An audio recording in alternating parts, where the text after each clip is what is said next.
श्री शिवाय नमस्तुभ्यम। हर हर महादेव।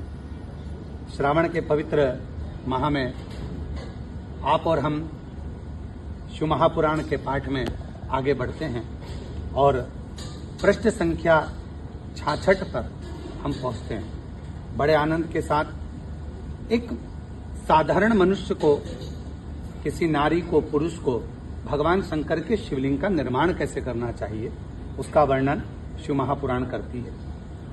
हे ब्राह्मणों, शुद्ध स्थान से निकाली हुई मिट्टी को यत्नपूर्वक लाकर बड़ी सावधानी के साथ शिवलिंग का निर्माण करें। आप जिस भाव से शिवलिंग के बनाने के लिए, पार्थिव शिवलिंग बनाने के लिए मिट्टी को लेकर आ रहे हो, शुद्ध भाव से शिव का नाम लेकर ओम नमः शिवाय कहकर, श्री शिवाय नमस्तुभ्यम कहकर वहां से मिट्टी लेकर आए और बड़े भाव के साथ निर्माण करें।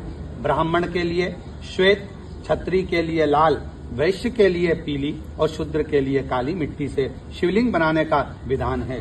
अथवा जहां जो मिट्टी मिल जाए उसी से शिवलिंग बनाए। हमारे शिव महापुराण की कथा कहती है, यदि आपको आपके अनुकूल मिट्टी नहीं मिलती है तो जो मिट्टी आपके गमले में है, वृक्ष के नीचे है या अन्य स्थान पर है, उस शुद्ध मिट्टी को लाकर आप शिवलिंग का निर्माण कर सकते हैं। ये जरूरी नहीं कि आपको वही मिट्टी चाहिएगी या वही मिट्टी का आप लाकर शिवलिंग का निर्माण करेंगे। जो मिट्टी आपको मिल जाए, आपके क्षेत्र में जो मिट्टी आती हो, उस मिट्टी से पार्थिव शिवलिंग का निर्माण किया जाए।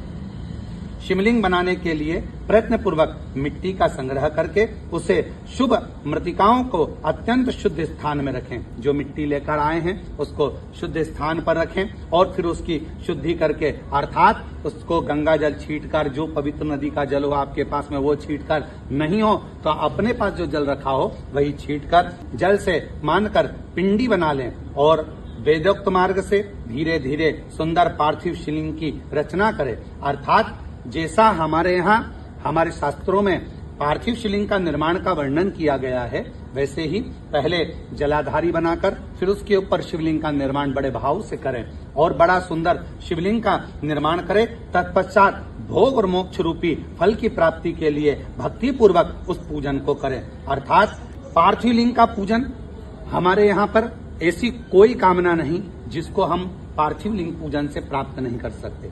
भगवान शिव की आराधना के अनुसार यदि आप पार्थिव का पूजन करते हो, जिस कामना से करते हो, चाहे भोग की कामना हो, मोक्ष की कामना हो, कोई वस्तु की कामना हो, कोई अन्य कामना हो, वो सारी कामनाएं बाबा देवाधिदेव महादेव पूर्ण करता है। श्री शिवाय नमस्तुभ्यम।